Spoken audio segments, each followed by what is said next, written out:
Happy Sabbath, everybody. Geseënde Sabbat almal. Soos meeste van julle weet, het ons 3 weke terug getrek. Amptelik 6 minute van hier af en ons was nog steeds net betyds. So I said to my family, this is unacceptable. We have to be a quarter past. So we were working on it. But very happy to be in Bethlehem. And very grateful that we don't have to negotiate trucks and things on a Sabbath morning. All right, shall we just close our eyes for a word of prayer before we start? Our Father God in heaven, again, such a privilege to come together as fellow believers. As I've said before, and many others before me, we know that our time is short and there may come a time that we will not have the liberty of freely gathering together like this. There are others that in the free world, and I say that in apostrophes, have to meet underground, have to sit on hard chairs, have to travel or walk far just to get together with fellow believers or get to learn more about you. It's a privilege and a luxury that we should never take for granted. Will you please open up our minds to whatever is talked about this morning, that we will bring our minds in sync with you, and that we will put the things of the world aside and focus on spiritual things. Thank you for this special date with you today, Jesus. Amen. Okay, so it's been a while since I've spoken about the jar of hope. I've kept delaying my chance to talk because of circumstances and so forth. And then it was holidays and it was a groot trek and it was a groot trek sonder my man. So as he comes home Wednesday evening and ta-da, he's got a house to come back to. Lovely. And his wife and his family has been slogging away and working. Maar toe maar ons het 'n paar bokse vir jou gelos.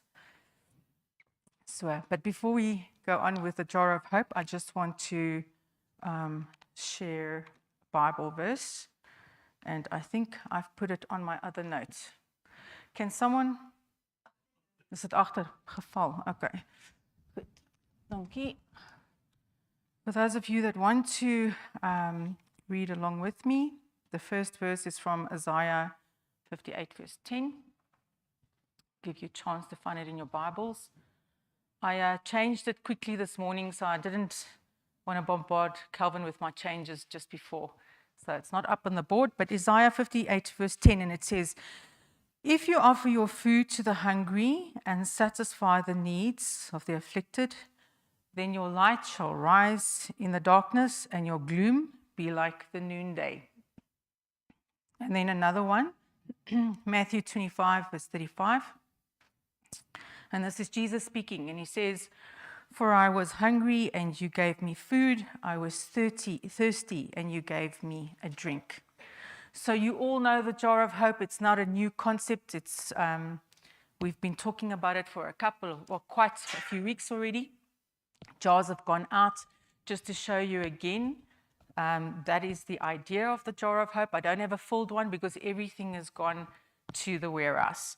So you know that we are collecting large jars. You know that we are collecting small jars. So a couple of weeks ago, I'm not sure exactly of the date, our senior jeug, as we have coined them, got together. We had a lovely soup lunch for them. And all the goodies were put out on the table and the bottles were ready to be filled, because it's lovely to get all the things, but someone's got to do the job. And thank you for the idea to get the senior people together. And we had a really great time, not only just having some camaraderie, but also doing what needs to be done in order to have this project take off. So that was the first time. We filled up 30 jars. 30 altogether. So there's small ones and there's big ones. If you recall, this size will feed about 4 people, and the small one will feed about 2 people. And then also on the jar, very important is not only we have the food, but we have the spiritual food. So we are very selective about the glow tracks that are going on there, that we give them a very specific message that goes out there.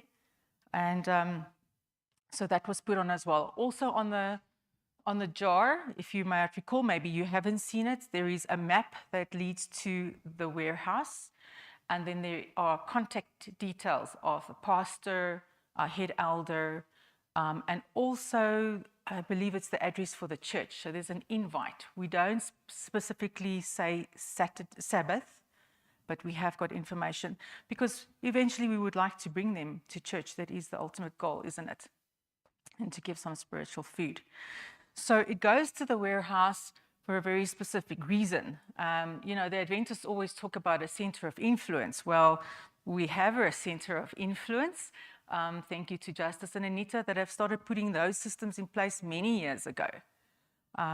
7 years, Justice, is that correct? 7 years. I don't think that is perchance daai nommer.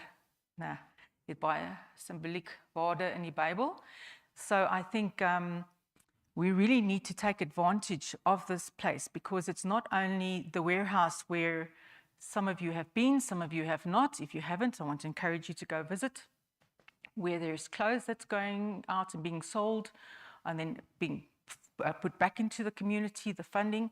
Also Meals on Wheels is often run from there. And then of course we've got the Jars of Hope now because where better place to have it.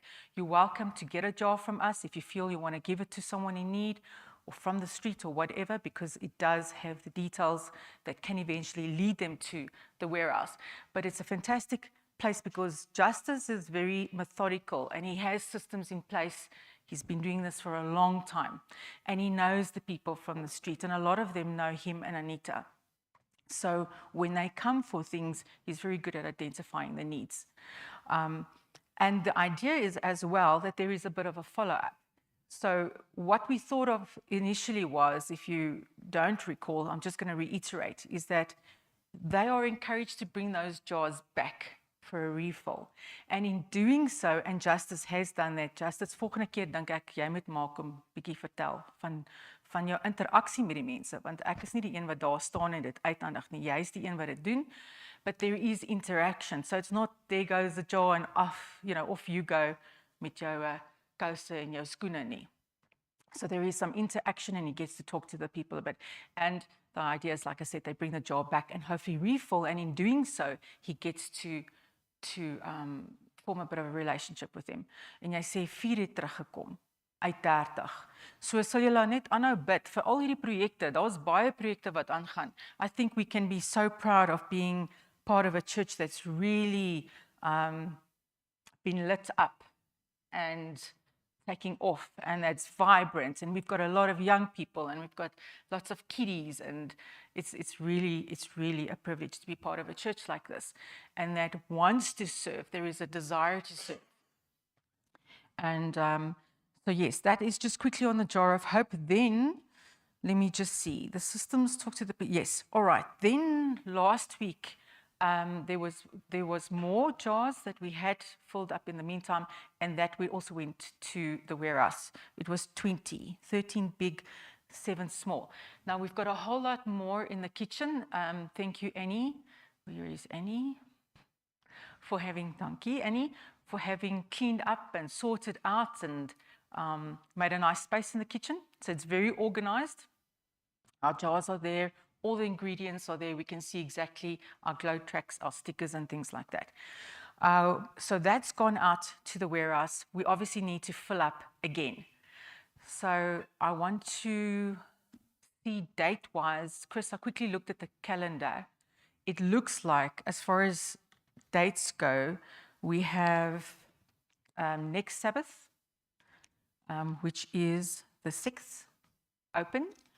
The following Sabbath is the 13th, and then we've got an orphanage day in Kestel again. So Karen is heading that. She's not going to chat about it today because it's, we'll talk a little bit more about it perhaps next week, give you more details. And then the 20th. So I wonder if we could decide on a date or think about a date. So julle kan maar vir my sê. Anyone is welcome to come. Dit is nie net vir die senior jeug nie. Okay, Abigail. But you can keep an eye on them for me. Make sure the lentils go in like they should. Make sure the soup mix goes in like it should, because there is a way to put it in as well. So everyone is invited. So perhaps you can just let me know who's keen on coming, And then I can also just see what we're going to do food-wise, just to accommodate the people. So those are the dates. And then any suggestions? I know Justice just mentioned briefly he may want to rethink the project a bit. That's the thing about projects. You initiate it, you start it, and then you tweak it a little bit as you go along. If you see this is not working or it's not practical, because it's one thing to theorize about something, and it's different when you've got to put it into practice. So I don't know if there's any thoughts or ideas around the Jar of Hope that I haven't mentioned at this stage. Nothing. A date for filling up jars. I'll also put on the group in this week, I'll ask Leah and Nay, I'll just have a quick look-see what we need. And then, for example, we've got loads of rice, so we don't need rice. Then I'll be very specific and say, can we get a bit more of this and this, so that when we lay it out again, that we've got everything in order to fill it as effectively as possible and get those jars out. They need to go out. They're not meant to stay here at church. All right. Is next Sabbath a little bit fast? And when I say maybe after, like we did the last time after church, it's a quick soup and a broodjie of a vet cookie. And then it's not about the eating. We eat because we need to eat, and then we get cracking with the job at hand. So it's not a big thing that needs to be organized. Are you keen on next Sabbath? There's nothing going on that I know about? Vern, is there anything I missed? Okay, well, I'll put it out there. I'll ask you and then we'll see what feedback comes back. But just please keep that date in mind. All right. I think that is that as far as the Jar of Hope goes. Karen, the orphanage, is it the 20th, not the 13th? My apologies. So that means we can either do the Jar of Hope fill up next Sabbath, which is the 6th, or September the 13th. So keep those dates in mind. Okay, then I plan to do something else today, but because my hubby is here from the Congo, he always has very interesting experiences there in the deep, dark Africa, and I would like him to share just a testimony with us. Please.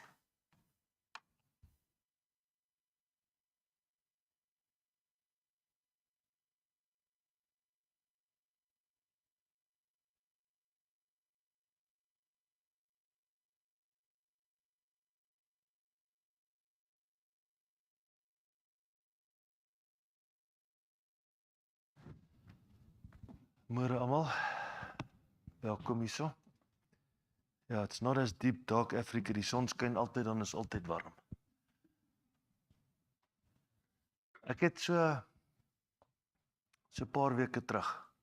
Ek het gisterand so vinnig by die huis die storie vertel. So van julle het dit nou al gehoor. Maar van julle het nog nie.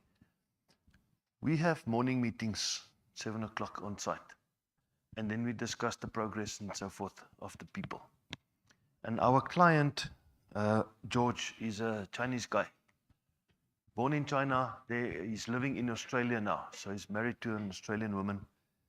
And we have the meeting this one morning, and he is quite livid with the DRA guys because the progress is not what it's supposed to be.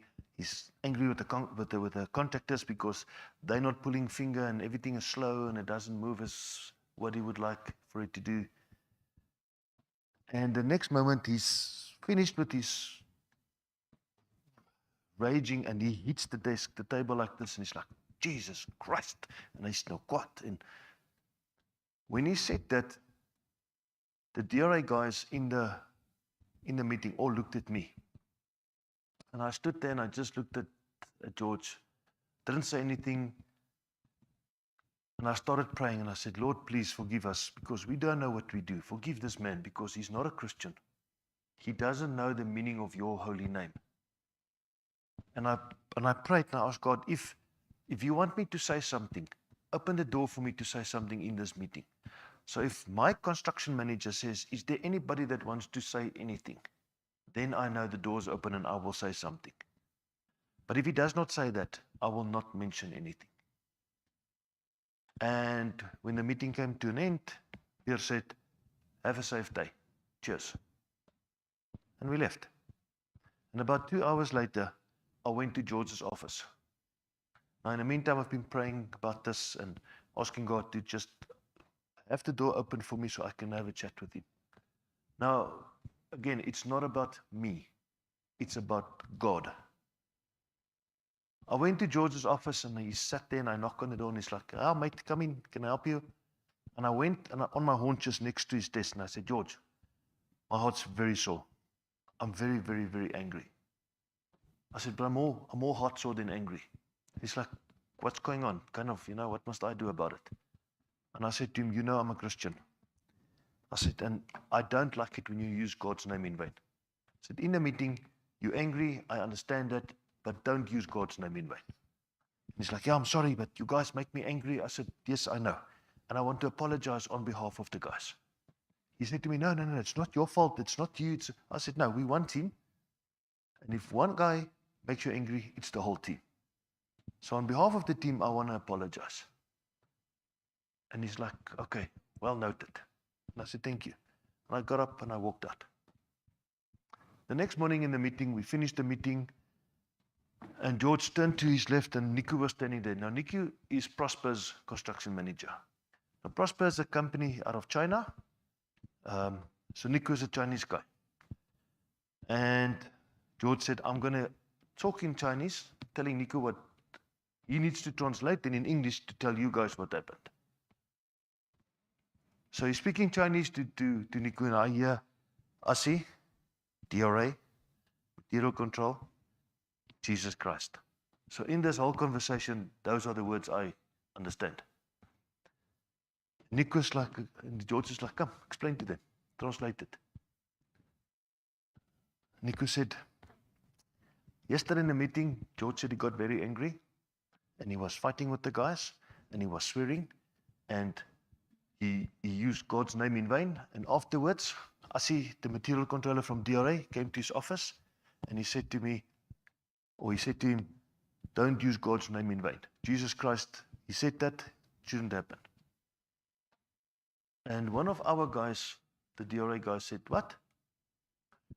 Between Niku and George is another local oak. His name is Abel. He's a local Congolese guy, but he studied and he lived in China. So he also speaks Chinese. He translated, or he explained exactly what Niku said. He confirmed it again. He said it again to the people in the meeting. Exactly what George said. Our construction manager, Pierre, he said, "Yes," as a confirmation. When Abel finished talking, George explained again what both of them said. 3 times it was confirmed in the meeting.